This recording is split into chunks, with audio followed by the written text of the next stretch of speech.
7:12 on a Monday. Welcome back to a Good Day. Now, this week is National Breakfast Week, and for the next few days, we're going to talk about why breakfast is so important and what exactly is a balanced breakfast.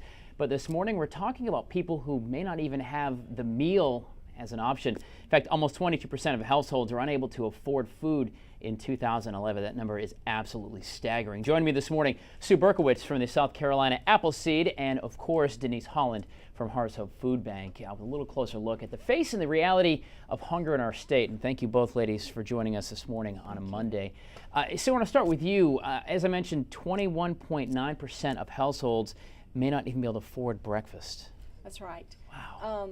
When children don't have breakfast, or any of us don't have breakfast, our day really doesn't go as well. So, Right. But we do want and hope that everyone would have breakfast, but we do have a problem here in South Carolina. We were talking earlier about breakfast and the reasons for it. Not only to set your metabolism for good overall health, but it can make you grumpy as well. That's right. No doubt. And not to mention the kids and if you don't set that up, your brain isn't functioning. It's not conducive for learning. So it really is starting up for a huge failure at a young age that will transgress right into adulthood. Exactly. Without a doubt. Now, let's talk about the FRAC report. Is it the FRAC? Yes, the Food Research Action Center, which is our national premier anti-hunger advocacy organization in Washington, D.C.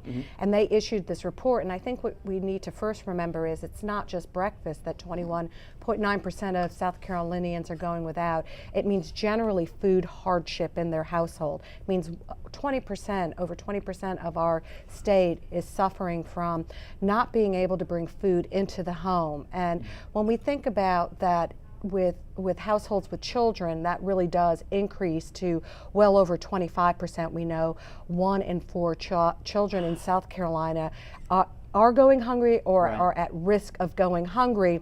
We're talking about really impacting how South Carolina can move forward in the next century. Now, when you look at the folks who can't, supply the food, is that because of unemployment? What are the factors that actually are going into that? Or is that something new because of the last 3 or 4 years of the economic downturn? Or has this been going on for a lot longer time? I wish I could say that South Carolina just suddenly rose in the ranks of food hardship in the nation. But no, we've always been hovering sometimes as close as 1 and 2 on that list. It's not the distinction you want to have. Right. I think that there's a number of reasons for that. We are a very poor state. We have jobs that do not pay living wages, and so when we look at the per capita income in South Carolina, which is much lower than the rest of the nation, and we look at, on top of that, layering the problem with the most recent recession, while we're still doing badly, the rest of the country has really caught up with us. And until we start looking at food as a right, that people should not go hungry, that we make sure we do everything we can.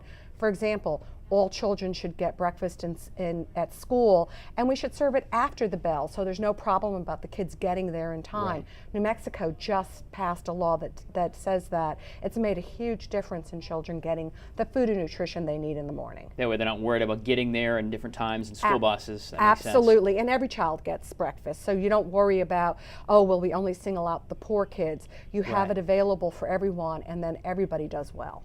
Denise, with Harvest Hope specifically, what things are you seeing that you need, that we, maybe because we have an extra Egg McMuffin, and it doesn't have to be a lot. I mean, one person, it's not like I have $500 to donate for food, but I sure can pick up a couple of cans of soup up if I have to. What do you need to try to combat that 21.9%? That's crazy. Well, one of the things that we do is certainly Kids Cafe and backpack programs. We have about 60 backpack programs in our 20 counties, serving about 1,300 children per week.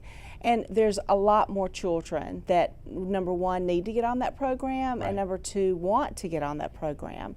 A sponsorship of $30 a week sponsors a child for sponsor $30 per month, sponsors a child to get that backpack every week for a month. Wow. So that's it, $30. That's like one time going to the movies. Exactly. Like once a month you forego a movie with your family because you can swing it and the kids can have a backpack. Wow. And that makes a huge difference, because when children are not in school and if they're not getting breakfast and lunch, then that weekend portion, when that does not happen, really makes it very critical. And that's what the backpack program does, is provide weekend food. Fantastic stuff. All right, Sue and Denise, thank you so much for your efforts. Of course, we're going to get some links for you at midlandsconnect.com. We'll get linked up to the FRAC report so folks can learn a little more about the problem that continues to unfortunately be deep.